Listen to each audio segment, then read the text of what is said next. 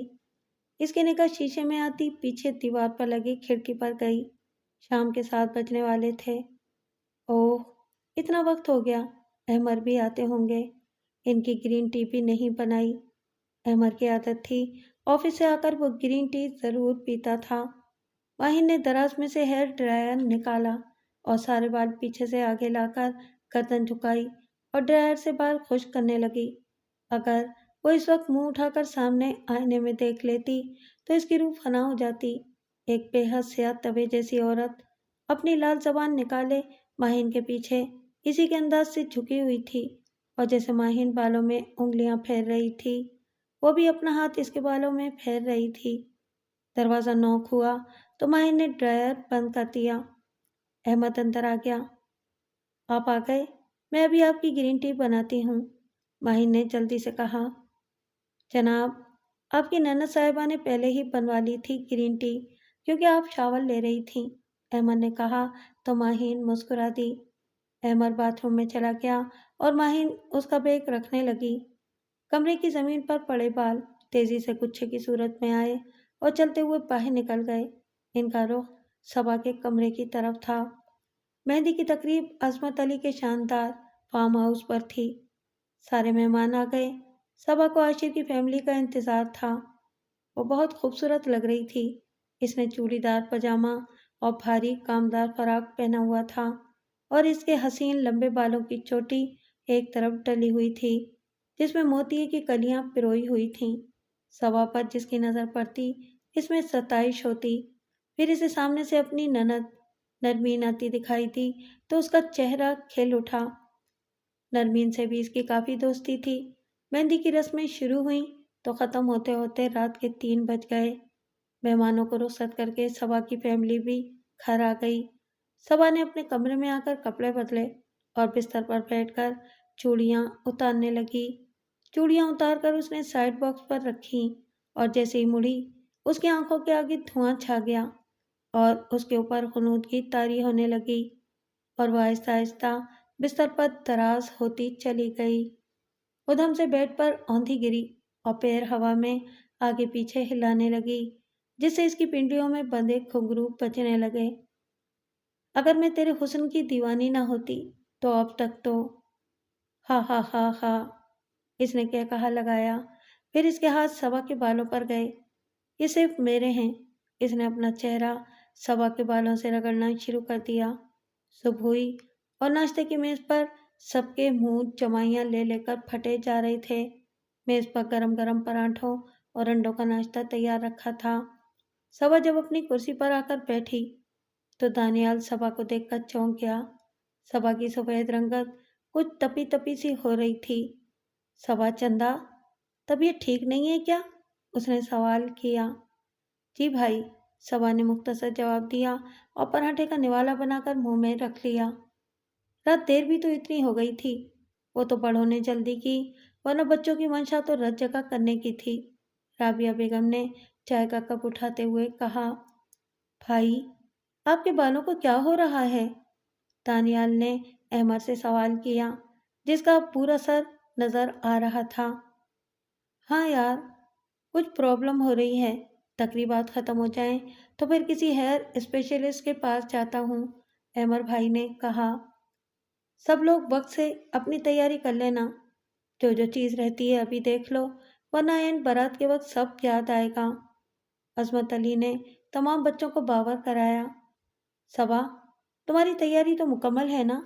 ماہین بھابھی نے پوچھا۔ ہے تو بھابھی، مگر میں سوچ رہی ہوں کہ کچھ اور پہن لوں۔ اتنا بھاری فرشی شرارہ مجھ سے سنبھالا نہیں جائے گا۔ میری طبیعت کچھ ٹھیک نہیں ہے، صبا نے بوجھل انداز سے کہا۔ بابلی ہو گئی ہو کیا؟ اتنا مہنگا ڈیزائنر سوٹ ضد کر کے لیا، اب کہہ رہی ہو کہ کچھ اور پہنوں گی؟ رابعہ بیگم پڑپڑائیں۔ مام، میں تو بس کہہ رہی تھی۔ اچھا بابا، وہی پہنوں گی، صبا نے کہا اور اپنی کرسی سے اٹھ گئی۔ سب بارات کی تیاری میں لگے ہوئے تھے، ہر کوئی کچھ نہ کچھ کر رہا تھا۔ صبا، ذرا میری ساڑی کا پلو سیٹ کر دو۔ ماہین بھابھی ہاتھ میں پن لیے صبا کے کمرے میں آئیں۔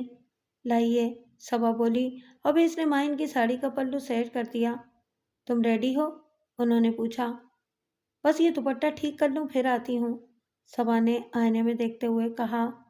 ماہین روم سے چلی گئی۔ صبا دوپٹہ ٹھیک کر کے باہر نکلنے لگی۔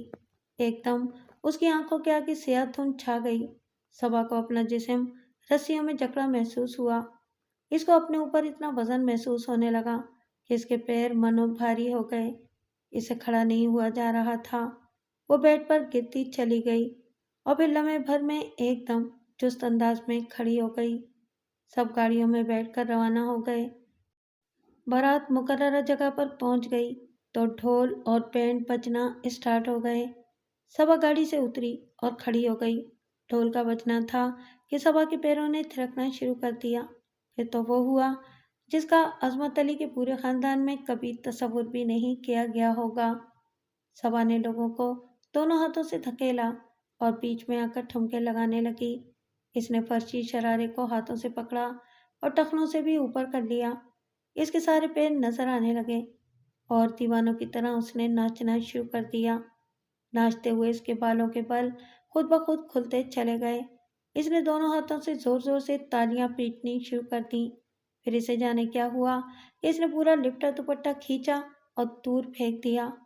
وہ انتہائی بےہودگی سے کودنے لگی۔ سب لوگ اسے دیکھ کر دانت نکال رہے تھے اور تفریح لے رہے تھے۔ پھر اس نے پاس کھڑے لوگوں سے بےہودہ حرکتیں شروع کر دیں۔ احمد دوڑتا ہوا آیا۔ اس کے ہاتھ میں صبا کا دوپٹہ تھا۔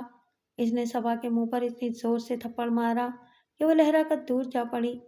عصمت علی نے ایک اور تماچا اس کے منہ پر مارا اور اسے دھکیل کر گاڑی میں بٹھا دیا۔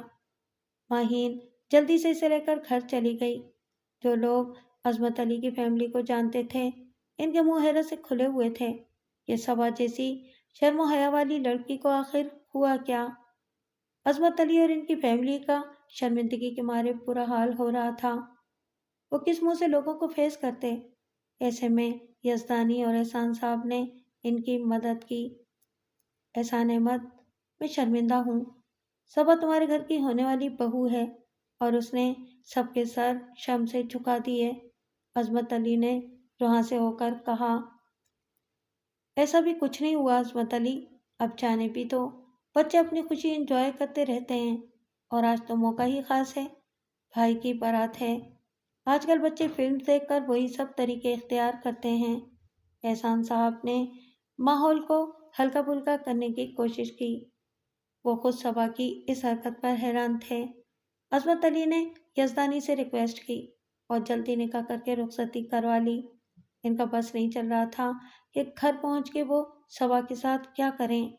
سینکڑوں لوگوں کے سامنے جو صبا نے تماشا لگایا تھا وہ عصمت علی کو بھلائے نہیں بھول رہی تھی۔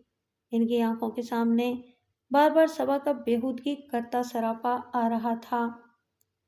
دوسری جانب ماہین کے ساتھ صبا گاڑی میں بے ہوش ہو گئی تھی۔ ماہین نے اسے دیکھا تو وہ بہت معصوم لگ رہی تھی۔ وہ صبا کو اچھی طرح جانتی تھی، وہ کبھی بھی کسی کے لیے شرمندگی کا باعث نہیں بنی۔ کمرے میں صبا بیڈ پر بے سود لیٹی رہی۔ ماہین اسے بڑی مشکل سے گاڑی سے لائی تھی۔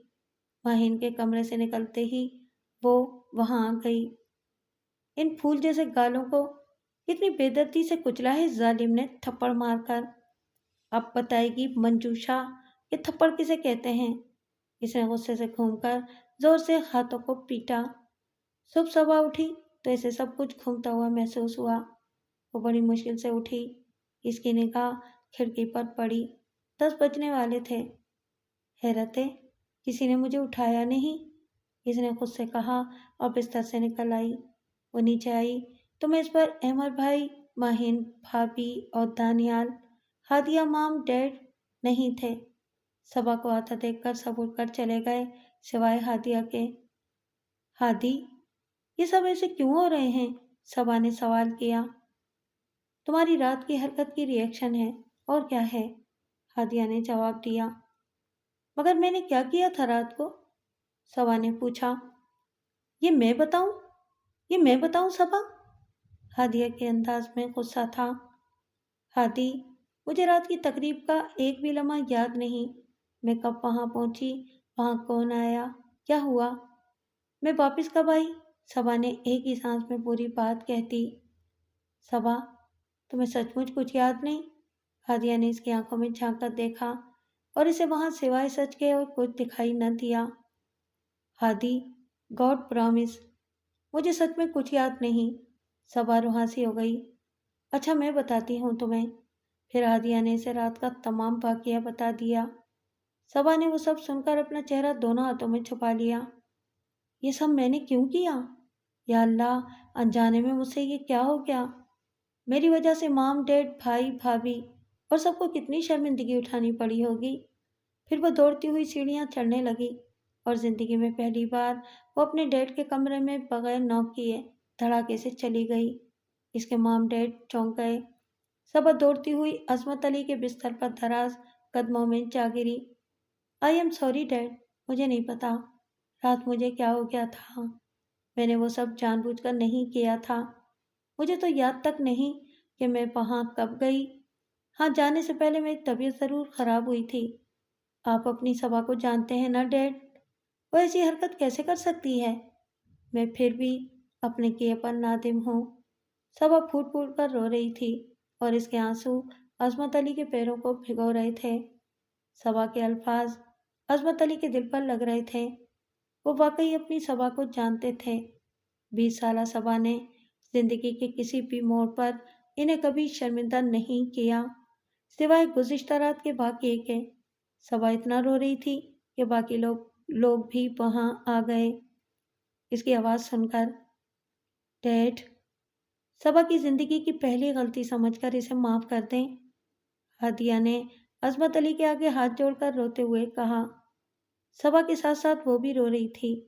آخر وہ اور صبا ایک جان دو قالب تھے۔ اور پھر عصمت علی کا کانپتا ہوا ہاتھ صبا کے سر پر آیا تو صبا بے اختیار ان کے سینے سے لگ کر دھاڑیں مارنے لگی۔ سب نے باپ بیٹی کو اکیلا چھوڑ دیا۔ ماہین، میرا فون نہیں مل رہا ہے، احمد نے ادھر ادھر ٹٹولتے ہوئے کہا۔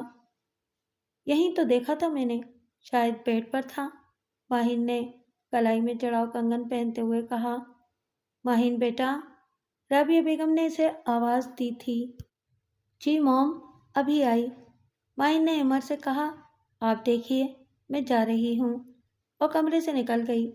احمد نے بیڈ پر دیکھا، تکیہ اٹھا کر دیکھا، مگر فون کہیں نہیں تھا۔ اتنے میں ملازم آیا اور بولا، احمد صاحب، ساری گاڑیاں نکل رہی ہیں، سیٹھ صاحب آپ کو بلا رہے ہیں، ان سے کہو کہ آپ لوگ چلیں، میں فون لے کر اپنی گاڑی میں آ جاؤں گا۔ اور پھر سب لوگ چلے گئے۔ احمد نے کچھ دیر کمرے میں اپنا فون ڈھونڈا مگر فون نہیں ملا تو اس نے شانے اچکائے اور خود بھی کمرے سے نکلنے لگا۔ ایک دم اسے اپنی پیٹھ کے پیچھے اپنے موبائل کی رنگ سنائی دی۔ وہ تیر کی طرح پلٹا اور بےتاب نگاہوں سے آواز کی سمت کا تعین کرنے لگا۔ پھر جو اس کی تلاش ختم ہوئی تو آواز بیڈ کے نیچے سے آ رہی تھی۔ احمد نے بیڈ کے نیچے جھک کر قالین کا کونا ہٹایا تو موبائل پڑا تھا، مگر اب وہ خاموش ہو چکا تھا۔ احمد نے فون اپنے کوٹ کی جیب میں رکھا اور جانے کے لیے مڑا، مگر فوراً ہی رک گیا۔ سامنے ایک عورت کھڑی تھی، گہرا میک اپ کیے، سرخ رنگ کی ساڑی باندھے۔ جی، آپ کون ہیں محترمہ؟ احمد نے جھجکتے ہوئے سوال کیا۔ منجوشا، اس نے ہونٹوں کو گول کرتے ہوئے اپنا نام بتایا۔ وہ منہ میں پان چبائے جا رہی تھی۔ احمد کو اس کا یہ عامیانہ انداز بہت ناگوار گزرا۔ میرا مطلب ہے کہ آپ یہاں کیسے آئیں؟ پہلے تو آپ کو کبھی نہیں دیکھا، احمد نے کہا۔ اب تو دیکھ لیا نا، اس نے آنکھیں مٹکاتے ہوئے کہا۔ کیا مطلب ہے آپ کا؟ احمد کی آواز میں غصہ تھا۔ آپ تو ناراض ہو گئے، میں آپ کی بہن کے ساتھ ہوتی ہوں، سب چلے گئے، صرف آپ ہیں یہاں، تو میں یہاں چلی آئی۔ اس نے ساڑی کا پلو دانتوں میں دبا کر مٹکتے ہوئے کہا۔ معاف کیجیے گا، میں نے آپ کو کبھی پہلے نہیں دیکھا۔ کیا آپ صبا کی دوست ہیں؟ آپ لیٹ ہو گئی ہیں، صبا تو اب جا چکی ہے۔ تم لے چلو نا اپنے ساتھ، اس نے ساڑی کا پلو درست کرتے ہوئے کہا۔ احمد کو جھجک آئی، پھر صبا کی دوست ہونے کی وجہ سے وہ منع بھی نہیں کر سکتا تھا۔ اس نے مجبوراً اس کو اپنے ساتھ چلنے کو کہا۔ چھن چھن چھن کی آواز احمد کو اپنے پیچھے آتی ہوئی محسوس ہوئی۔ احمد ڈرائیونگ سیٹ پر بیٹھ کر لڑکی کے باہر آنے کا انتظار کرنے لگا، مگر وہ ایک دم گاڑی کا شیشہ بجا کر اسے کھولنے کا اشارہ کرتی اس کے برابر میں موجود تھی۔ یہ کب باہر آئی؟ میں نے تو نہیں دیکھا، احمد چونکا۔ بیٹھیے، احمد نے جھک کر اپنے برابر والا دروازہ کھولا۔ جیسے ہی وہ گاڑی کے اندر بیٹھی، بے انتہا غلیظ بدبو کا بھپکا احمد کی ناک سے ٹکرایا۔ احمد کو الٹی آنے لگی۔ اس نے فوراً ایئر فریشنر اسپرے کیا اور گاڑی کا شیشہ کھول کر باہر منہ کر لیا۔ پھر اس نے گاڑی آگے بڑھا دی۔ تھوڑی دیر بعد احمد نے بیک ویو مرر میں دیکھا تو اسے ایک جھٹکا لگا۔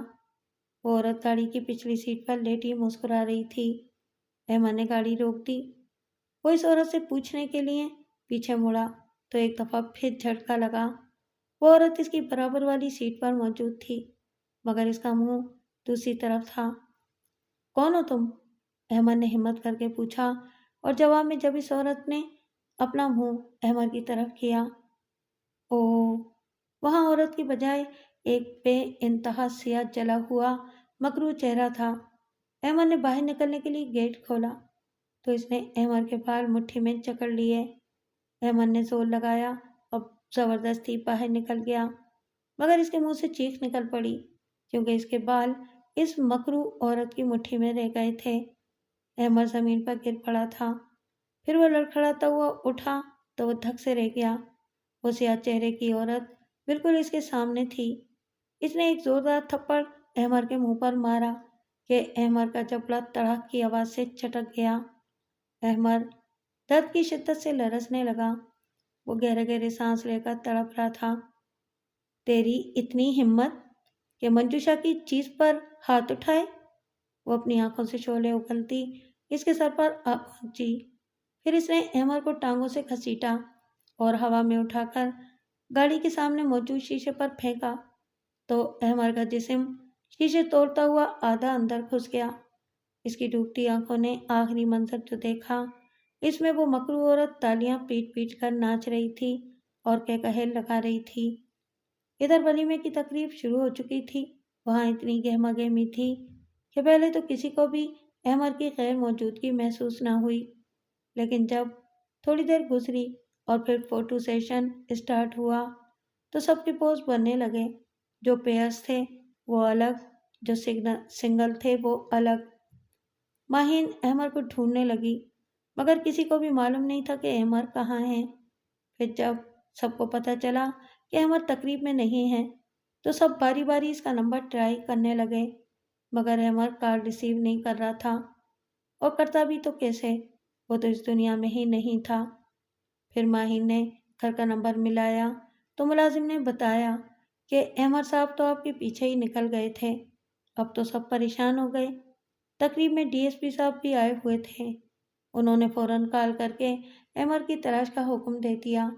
پولیس فوراً حرکت میں آ گئی اور کچھ ہی گھنٹوں میں احمد تک پہنچ گئی، کیونکہ انہوں نے گھر سے ولیمے کے مقام تک جاتے علاقے کی سب سے پہلے چھان بین کی، اور ایک ویران جگہ پر انہیں احمد اپنی گاڑی سمیت مل گیا۔ عصمت علی اور دانیال گئے اور احمد کو لے آئے۔ گھر میں کوہرام مچ گیا۔ شادی کا گھر ماتم کدا بن گیا۔ ماہین کسی سے سنبھالے نہیں سنبھل رہی تھی۔ پولیس کو احمد کی ہر چیز مل گئی تھی، گاڑی، فون، کھڑی، پیسے، کچھ بھی تو غائب نہیں ہوا تھا۔ پولیس کا خیال تھا کہ کسی نے ذاتی دشمنی کی بنا پر احمر کو قتل کیا ہے، مگر اس بات کا کسی کو یقین نہیں آ رہا تھا کہ احمر جیسے سیدھے سادے آدمی کی کسی سے دشمنی کیسے ہو سکتی ہے۔ ایک طرف عادیہ تھی جس کے ہاتھوں کی مہندی ابھی تازہ تھی، جبکہ دوسری طرف ماہین نے بیوی کا سفید لبادہ اوڑھ لیا تھا۔ عصمت علی اور رابعہ بیگم بالکل بکھر گئے تھے۔ ابھی تو ارسل کی جدائی کا زخم بھرا بھی نہیں تھا کہ احمر بھی انہیں چھوڑ کر چلا گیا۔ لوگ تعزیت کرنے آ رہے تھے، مگر سب کے الفاظ ان کے کانوں میں جا کر بھی ان کو صبر نہیں دے رہے تھے۔ آمنہ خاتون جو کہ رشتے میں صبا کی دادی لگتی تھیں، وہ بھی آئی ہوئی تھیں۔ وہ عصمت علی کی خالہ تھیں اور اسلام آباد سے آئی تھیں۔ وہ رکی ہوئی تھیں۔ ان کے آنے سے صبا کے گھر والوں کو بہت ڈھارس ملی تھی۔ تہجد کا وقت ہو گیا تھا۔ آمنہ نیچے والے بڑے کمرے میں ٹھہری ہوئی تھیں۔ انہوں نے وضو کی غرض سے نل کھولا تو پانی نہیں آ رہا تھا۔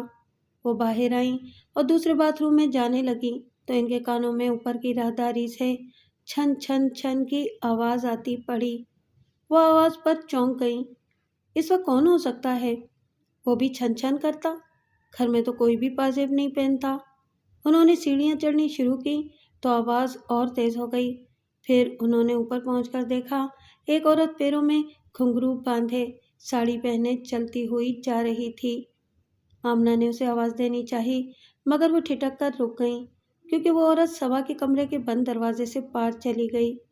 آمنہ بری طرح چونکی اور اس کے پیچھے چلی گئیں۔ پھر انہوں نے دروازے کے لاک کے سوراخ سے اندر جھانکا۔ اندر ایک انتہائی مکروہ شکل کی سیاہ عورت زمین پر اکڑوں بیٹھی ہوئی تھی۔ اس کا جسم جل کر سیاہ کولا بن چکا تھا۔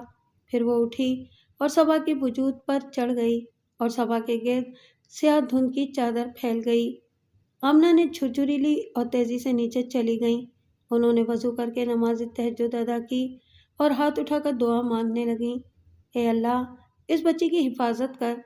وہ فجر تک پڑھتی رہیں اور پھر فجر کی نماز ادا کر کے انہوں نے عصمت علی اور رابعہ بیگم کے کمرے پر دستک دی۔ دروازہ تھوڑی دیر میں کھلا کیونکہ دونوں گہری نیند میں تھے۔ دروازے پر وہ آمنہ خاتون کو دیکھ کر چونک گئے۔ خالہ امی، آپ اس وقت؟ خیریت تو ہے نا؟ رابعہ بیگم کی آواز سن کر عصمت علی بھی اٹھ بیٹھے۔ اندر آئیے، رابعہ بیگم نے انہیں اندر آنے کا کہا۔ بیٹا، بات اس نوعیت کی ہے کہ میں نے فوری بتانا مناسب سمجھا، انہوں نے کہا۔ تم دونوں میری بات سنجیدگی سے سنو اور وقت کو ضائع کیے بغیر کوئی راہ نکالو۔ ہم آپ کی بات سمجھے نہیں، عصمت علی اور رابعہ بیگم نے ایک دوسرے کی جانب دیکھتے ہوئے کہا۔ بیٹا، ارسل اور احمر کی موت کا وقت تو طے تھا، مگر ان کا سبب بننے والی چیز ٹھیک نہیں ہے۔ اس کو روکو ورنہ ایک ایک کر کے سب ختم ہو جائے گا۔ آمنہ خاموش ہوئیں تو رابعہ بیگم جلدی سے بولی، کیا چیز؟ صبا بیٹی کسی مصیبت میں پھنس گئی ہے۔ کوئی نادیدہ چیز اس پر قبضہ کرے ہوئے ہے جس کو میں نے آج رات اپنی آنکھوں سے دیکھا ہے۔ بیٹا، جلدی کرو، اس مسئلے کا حل کرو، کہیں ایسا نہ ہو کہ تم لوگ ساری زندگی پچھتاؤ، آمنہ نے سنجیدگی سے کہا۔ عصمت علی اور رابعہ بیگم یقین و بے یقینی کی کیفیت میں سوچ میں غرق ہو گئے۔ رات کا جانے کون سا پہر تھا جب لائٹ چلی گئی تھی۔ ماہین کی آنکھ اے سی بند ہو جانے سے کھلی تھی۔ لگتا ہے کہ بہت دیر سے لائٹ گئی ہوئی ہے، جو روم میں کولنگ نہیں ہے، اس نے کہا اور بالکونی کا دروازہ کھول دیا۔ کمرے میں گھٹن ہو رہی تھی۔ یہ جنریٹر کیوں نہیں آن ہوا؟ ماہین نے سوچا، کیونکہ ان کے گھر میں آٹومیٹک جنریٹر لگا ہوا تھا۔ وہ بالکونی میں آ کر کھڑی ہوئی تو اسے بہت سکون ملا۔ وہاں ٹھنڈی ٹھنڈی ہوائیں چل رہی تھیں۔ فریش ایئر کی تو بات ہی الگ ہوتی ہے، اس نے کہا اور وہاں لگے جھولے میں بیٹھ گئی۔ ایک دم اسے احمر کی یاد آئی جب وہ دونوں فرصت کے لمحات میں یہاں بیٹھ کر باتیں کرتے تھے۔ اس کی آنکھوں سے آنسو بہہ کر اس کے چہرے کو تر کرنے لگے۔ آہ! ایک دم ماہین کے منہ سے چیخ نکل گئی۔ اس کے سر کے بال بے حد زور سے کھینچے تھے کسی نے۔ اپنے مرے ہوئے خصم کی یاد آ رہی ہے؟ ماہین کو اپنی پشت پر بھاری آواز میں یہ جملہ سنائی دیا۔ پھر اس کے بال ڈھیلے پڑ گئے۔ اس نے مڑ کر دیکھا تو حیرت کے مارے اس کا منہ کھلا رہ گیا۔ وہ ایک عورت تھی، بے حد خوفناک۔